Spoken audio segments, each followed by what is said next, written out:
Well, let's talk about friendships for a minute. Here's how you know if someone's your friend.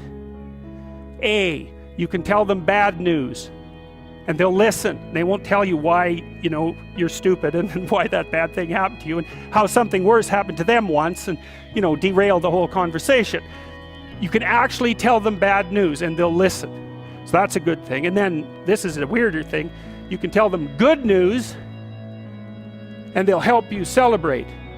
And that's a really good way of deciding who you should have around you, because if you have someone around you, something good happens to you and you're kind of afraid to even admit it because, God, something good happened to you, it's like, you let that be known and it'll certainly be taken away. So, you come out and you sort of tell someone half-heartedly that something good happened to you and they give you a whack and then talk about, the great thing that happened to them 3 years ago, or worse, the great thing that happened to someone that they knew 3 years ago. It's like, go away from that person. They're not helpful to you, and they're not helpful to themselves either. And so you want to surround yourself, you got to think about this. You got to surround yourself with people who want the best for the best part of you. You can hang around with weasels and losers that are trying to pull you down to justify the fact that they're spiraling downhill as well. And the upside of that is you don't have to have any responsibility, and you can all whine about how wretched life is, so that's pretty attractive. But I would say it's also a bad medium to long-term plan.